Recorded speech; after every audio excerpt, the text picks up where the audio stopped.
भूतिया हवेली। रतन भूतों पर अध्ययन करता था।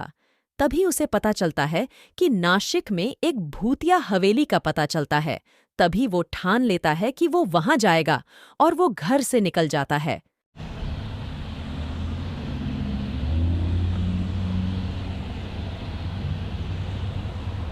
तभी वो वहां पहुंच के उस भूतिया हवेली के बाजू में ही रूम बुक करता है और शाम होते ही वो उस हवेली में जाने लगता है।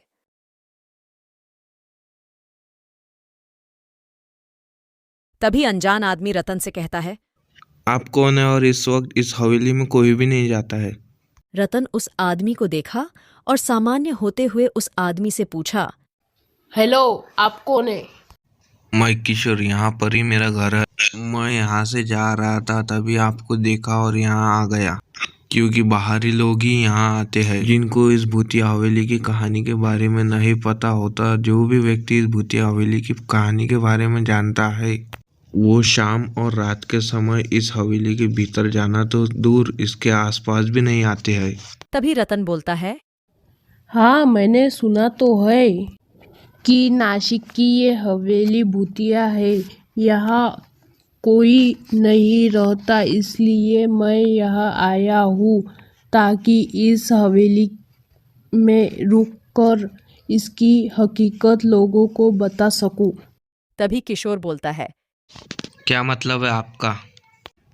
आप सब जानते हुए भी इस भूत बंगला मतलब इस हवेली में रुकना चाहते हैं? तभी रतन बोलता है, जी हाँ, आपने सही सुना, मैं रात में यहाँ रुकने वाला हूँ। तभी किशोर बोलता है, आप मेरी बात मानो और अभी इसी वक्त वापस लौट जाओ। इस भूतिया हवेली में जाने वाला वापस लौटकर कभी नहीं आता, और आपको तो इस हवेली की कहानी के बारे में भी पता है। किशोर की पूरी बात सुनकर रतन बहुत खुश हो गया, क्योंकि उसको आत्माओं का अध्ययन करने के लिए ऐसे ही मौके की तलाश थी। तभी किशोर वहां से चले जाता है और फिर बाद में रतन अंदर चले जाता है। तभी किशोर बोलता है, चलो फिर आता हूँ मैं।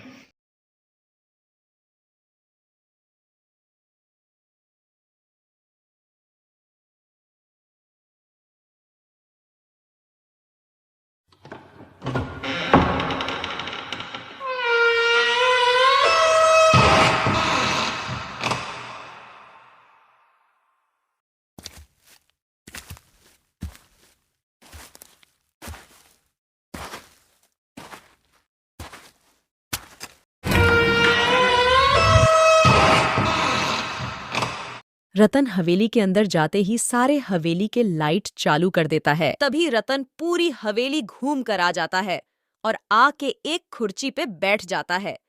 तभी उसे टेबल पे शराब मिल जाती है और वो 3-4 पैक पी लेता है।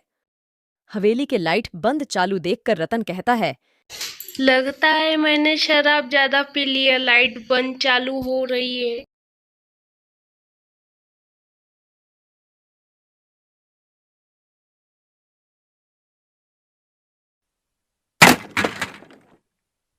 मुझे ऐसा लगा कि किसी ने कुर्सी फेंक कर मारी।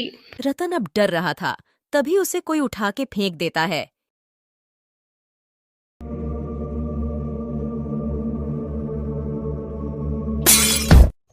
कौन है? सामने आओ। चुप कर क्यों वार कर रहे हो? सामने आओ। मैं सबको मार डालूंगा, जो भी मेरे हवेली में रात को रुकेगा मैं सबको मार डालूंगा। तुम सबको क्यों मार रहे हो? वैसे मेरे मालिक ने मुझे तड़पा तड़पा कर मारा था, वैसे मैं सबको तड़पा तड़पा कर मारूंगा। रतन उस भूत के ऊपर एक संत की दी हुई राख फूंक देता है और वो भूत गायब हो जाता है।